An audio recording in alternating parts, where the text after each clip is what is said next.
Hey guys, welcome back to the channel. Today we're working on the Raptor. I've got my Celsius, sponsor me, and I've got a part behind me that we're gonna go ahead and throw on. Let's take a look what we got.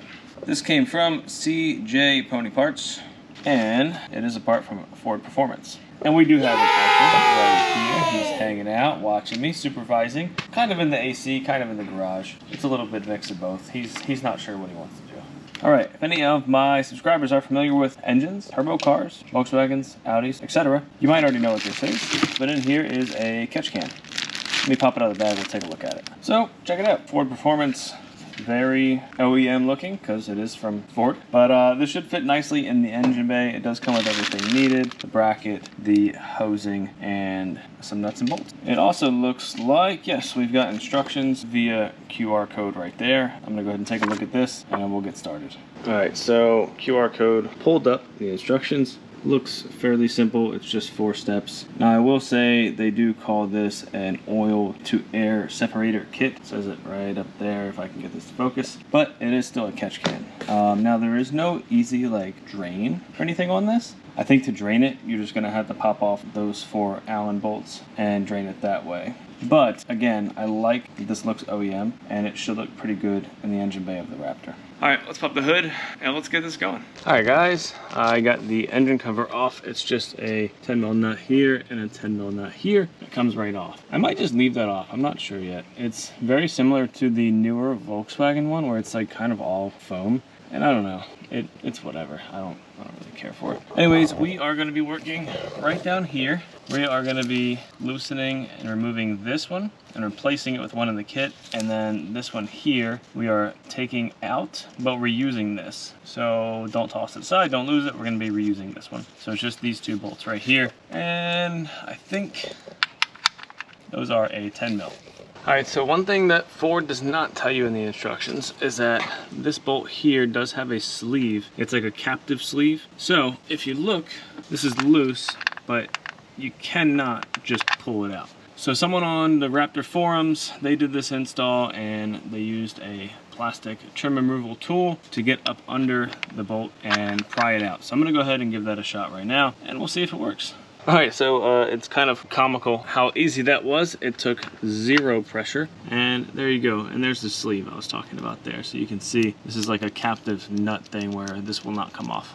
And included in the new hardware is a stud. So we're actually going to be replacing the bolt with a stud, I assume, because this nut will go down under the stud and hold this bracket into place. That's my assumption. So I'm going to go ahead and push this in. We'll move on to the next step. All right, we've got the bracket installed. Just a touch on those bolts there. The top bolt, or stud, I guess we can call it, that gets torqued down to 10 Newton meters. The nut on top, once the bracket's installed, is 7 Newton meters. And the bolt down there is also 10 Newton meters. Next, we're gonna pop up this PCV hose right here. Let's go ahead and do that. All right, to do these, there is a little, I'll show you when I get it off, but there's just like this little clip on the opposite side, right here, that when you push it this way, you can see that moves, and then you just pull it right off. It doesn't take much force at all. All right, we've got the 2 new hoses. Easiest way to tell you is where the label is gonna be attaching to the engine. So this one is gonna go here, press down until it clicks. This one, label, is gonna go here. Again, press down until it clicks.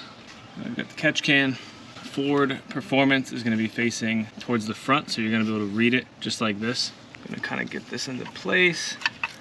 I'm gonna go ahead and attach this hose first. Not as satisfying as the click, but it's on there. And the side one, oh, that was a good click. That's pretty much it. And it sits down just right on the bracket. So it's not technically like bolted, but it's on there. It's not gonna go anywhere. You can see the 2 prongs that just go up into the can itself. And then again, that's what it'll look like when you look down. Now one thing I wanted to note, I don't know if you could read it or not, but for Raptor applications, creating clearance for the tubes in the bottom side of the foam engine appearance cover may be necessary. Right there. Right, Arch? So this being the bottom side and front of the engine cover, we would need the clearance under here. I'm gonna look on the forum and see if there's any tips and tricks. Again though, I might just leave this off because you can, like, it's foam. I actually thought it was plastic before, but no, it's foam. It's kind of cheap.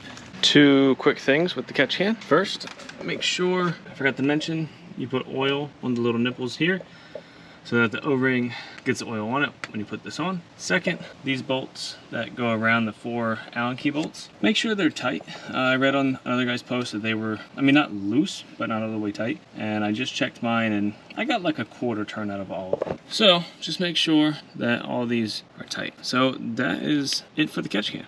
Now to decide if I want to put the cover back on or not. Alright guys, to recap, we installed the Ford Performance PCV or oil separator or catch can or whatever you want to call it. I did decide to trim the engine cover. I also went ahead and cleaned it, and I sprayed it with like some rubber vinyl cleaner stuff. Let's take a look at it. It's drying right now out in the sun, but here it is. And then you can see where I made the cut there. And then underneath, I trimmed there, top there. Once that dries, I'm gonna go ahead and throw that back in as well. I've got the truck pulled kind of in the garage right now, as much as it'll go in, only because I have a giant mess in front of me. I did pick up the spring compressor from Home Depot, I think it was. Ordered it, they sent it, it's delivered. I got that because in a future video, we're gonna be installing these SDI strut mounts, which also act as a 1.5 inch leveling kit. So these are gonna go in the front, and then the back is gonna stay stock for now. Really nice kit here. Everything I read and researched on said this is the way to go for the front versus going with springs.